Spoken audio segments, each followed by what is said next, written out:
بھٹی صاحب، آپ کی نظر میں کیسے ممکن ہے سدباب ان کارروائیوں کا؟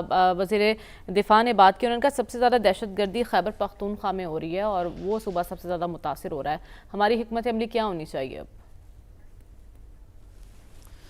دیکھیے، سب سے پہلے تو جو ایک اور سانحہ ہوا، دہشت گردی کا واقعہ ہوا، کرنل کاشف، کیپٹن احمد بدر، حوالدار صابر، نائک خورشید، سپاہی ناصر، راجہ اور سجاد، آپ سارے عظیم ہو، آپ کے والدین، آپ کی فیملیاں، آپ کا خاندان عظیم ہے۔ آپ ہمارے لیے آپ نے جان دی، اللہ تعالیٰ آپ کو اور آپ کے خاندان کو صبر اور ہمت دے، اور اللہ آمین۔ شہید تو ہوتے ہی خیر جنتی ہیں، شہیدوں کا تو بڑا مقام ہے۔ بہرحال جو پیچھے رہ گئے، اللہ ان کی ہمت اور حوصلہ دے، اور میری تمام دلی ہمدردیاں ان کے ساتھ ہیں۔ اور 80,000 سے زائد شہادتیں دے چکے ہیں ہم، اور خربوں کا نقصان کروا چکے ہیں۔ آدھی قوم ذہنی مریض بن گئی ہے۔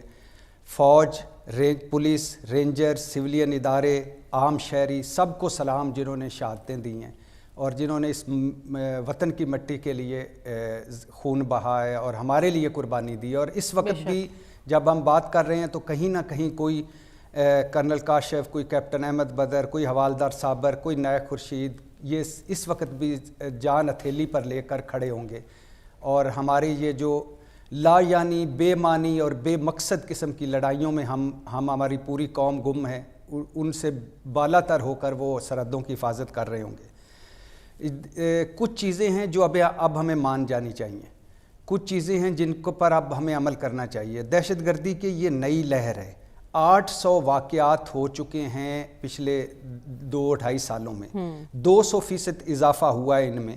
2013 میں جب دہشت گردی کے واقعات 4000 واقعات تھے، یہ بدترین سال تھا۔ 2020 میں 319 پر ہم آ گئے، 2023 میں یہ 450 واقعات ہوئے، اور پھر ہم آگے اس طرح زیادہ سے زیادہ ہوتے آئے۔ 2001 سے لے کر 2011 تک 35,000 شہادتیں ہم نے دی۔ اب ہوا کیا جی؟ ہوا یہ کہ افغانستان میں طالبان آئے، ہم نے ڈھنڈورے پیٹے، ہم نے ڈھول بجائے کہ خوش فہمی تھی کہ اب ہماری حکومت آ گئی ہے۔ کام الٹا ہو گیا، کام الٹا ہو گیا، اور ہم جو سمجھتے رہے کہ طالبان اور ٹی ٹی پی دو علیحدہ علیحدہ لوگ ہیں، یہ ایک سکے کے دو رخ ثابت ہوئے۔ طالبان کے ساتھ داعش بھی شامل ہو گئی۔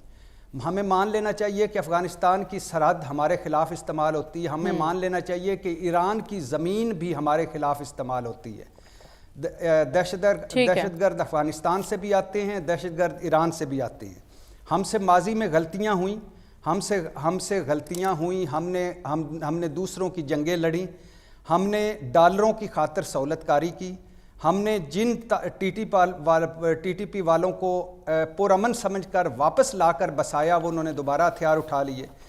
ہم نے نرم رویہ اختیار کیا، ہم مؤثر اقدامات نہ کر سکے، نیشنل ایکشن پلان پر عمل نہ کر سکے۔ 46 نکات نیشنل ایکشن پلان کے آج بھی ہمارا منہ تک رہے ہیں۔ ہم کس چکر میں پڑے ہوئے تھے؟ ہماری حکومتیں خوشحال مضبوط مستحکم پاکستان اور خوشحال مضبوط مستحکم افغانستان، تو پھر خوشحال مضبوط مستحکم پاکستان۔ ٹھیک ہے، نہیں بھائی نہیں، دنیا میں کہیں ایسے نہیں ہوتا۔ سب سے پہلے خوشحال پاکستان، مستحکم پاکستان، مضبوط پاکستان، پھر ایک صرف مریم 30 سیکنڈ دے دیجیے گا بس، پھر اس کے بعد سب سے پہلے پاکستان، پھر کچھ اور۔ اب کرنا کیا چاہیے؟ مختصر کر رہا ہوں، لمبا سفر ہے، صبر آزما سفر ہے۔ جو فوج نے شروع کیا ہے، غیر قانونی تارکین وطن، ان کو نکالیں، سرحدوں پر سختی کریں، سرحدوں پر زیرو ٹالرنس اور سخت اقدامات کریں، کریک ڈاؤن کریں۔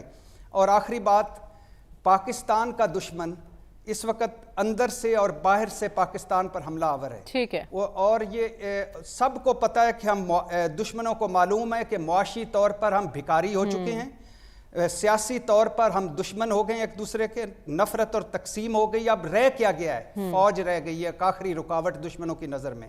اور اس فوج پر اندر اور باہر سے حملے ہو رہے ہیں. ایگزیکٹلی مجھے یہی بات کرنی ہے, مجھے اسی بات کی جانب بڑھنا. آپ نے کہا سب سے پہلے پاکستان, اور جب ہم اندرونی طور پر اتنا خلفشار کا شکار ہیں, اور آپ نے کہا بس ایک فوج رہ گئی, اب اس پر بھی اٹیک کرنے کی کوشش کی جا رہی ہے, لفظی گولہ باری کی جا رہی ہے. ایک تو افسوسناک واقعہ ہوا دہشت گردی کا, لیکن اس سے بھی زیادہ افسوسناک امر یہ تھا کہ شہداء کے خلاف تضحیک آمیز اور حد تک آمیز ایک مہم چلائی گئی سوشل میڈیا پر. اس بارے میں وفاقی وزیر اطلاعات نے تو سیدھا الزام عائد کیا ہے پاکستان تحریک انصاف کے سوشل میڈیا گروپ پر. ان کا کہنا ہے کہ اس سے پہلے جب لسبیلا واقعہ ہوا ہیلی کاپٹر کا, تب بھی پی ٹی آئی کا سوشل میڈیا ونگ تھا جنہوں نے ایک مہم چلائی تھی, اور اس سے بڑھ کر وزیر دفاع خواجہ آصف کہہ رہے ہیں کہ ایک سیاسی جماعت نے شہادتوں کا مذاق اڑایا ہے, یہ کھلی ملک دشمنی ہے. لیکن سلمان صاحب, جس پر میں بات کرنا چاہ رہی ہوں, وزیر دفاع نے یہ بھی کہا ہے کہ جو شہداء کے خلاف بیان دیتے ہیں دہشت گردوں کا ضرور ان سے رابطہ ہو سکتا ہے. بطور وزیر دفاع ان کا یہ بیان کتنا ذمہ دارانہ یا غیر ذمہ دارانہ؟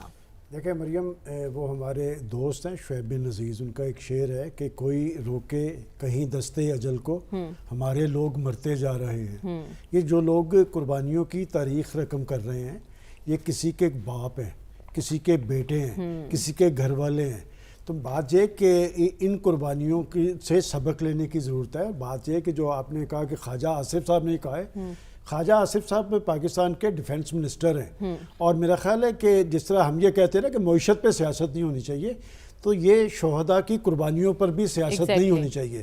اور انہوں نے اسپیسیفک کسی کا نام نہیں لیا. مناسب ہوتا ہے کہ اگر کوئی ایسا بندہ اس میں مبتلا ہے تو اس کا نام لیتے. اگر آپ سوشل میڈیا کی کمپین کو سامنے رکھتے ہوئے کسی کو ٹارگٹ کر رہے ہیں تو یہ کوئی آپ اچھا فرض ادا نہیں کر رہے ہیں. اس سے پاکستان کے اندر کوئی اتحاد اور یکجہتی قائم نہیں ہوگی. اور جو لوگ کر رہے ہیں, دیکھیں بات یہ سوشل میڈیا پہ کمپین چل رہی ہے, اور بڑی منظم کمپین چل رہی ہے. کس کے خلاف؟ پاکستان کی ریاست کے خلاف, پاکستان کے ریاستی اداروں کے خلاف. آپ کے پاس ایف آئی اے, آپ کے پاس دیگر تحقیقاتی ادارے ہیں, آپ ذرا پکڑے ان کو. کیا وجہ ہے کہ آپ بار بار یہ بات کہتے ہیں کہ جی پاکستان کے اداروں کے خلاف کمپین چل رہی ہے؟ آپ اسپیسیفک بندوں کو لائے اور میڈیا پہ انہیں بے نقاب کریں. اور اب تو آپ حکومت میں ہیں, اب حکومت میں ہیں تو فائدہ اٹھائیں اس سے. پاکستان کے اندر ایک انتشار پیدا کیا جا رہا ہے جو اچھا نہیں ہے, نہ پاکستان کی سیکورٹی کے حوالے سے, نہ پاکستان کی بقا کے حوالے سے, اور نہ پاکستان کے سیکورٹی اداروں کے حوالے سے. ٹھیک ہے, لیکن اچھی بات یہ ہے کہ پاکستان تحریک انصاف کی طرف سے بھی اس معاملے کی تردید سامنے آ گئی. ڈاکٹر صاحب, آپ اس سارے معاملے کو کس طرح سے دیکھ رہے ہیں, اور حکومت کا رویہ آپ کو کتنا ذمہ دارانہ یا غیر ذمہ دارانہ لگ رہا ہے؟ دیکھیے, سوشل میڈیا پہ جو چیز آتی ہے اس کو یقین نہیں کر لینا چاہیے, اس کی ویریفیکیشن کی ضرورت ہے. جو نام لیا گیا ہے, پارٹی کا نام لیا گیا ہے یہ سرکاری وزراء کی طرف سے, ایک وزیر نہیں, وزراء کی طرف سے, تو کیا یہ نہیں ہو سکتا تھا کہ پارٹی سے پوچھ لیتے کہ یہ آپ نے کیا یا کس نے کیا؟ نمبر 2, آپ نے کیمپین کا لفظ استعمال کیا.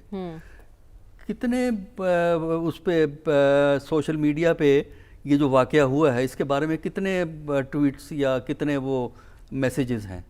صرف ایک ہے جس کو بعد میں وڈرا کر لیا گیا ہے. تو میرا خیال یہ ہے کہ اس میں بجائے اس کے کہ ایک تیر سے 2 شکار کریں گورنمنٹ والے, ٹھیک ہے, کہ ایک طرف جو کریڈٹ دیں جو کہ دینا چاہیے جن لوگوں نے قربانیاں دی ہیں, کیونکہ انہوں نے قربانیاں پاکستان کے لیے اور ہمارے لیے دی ہیں,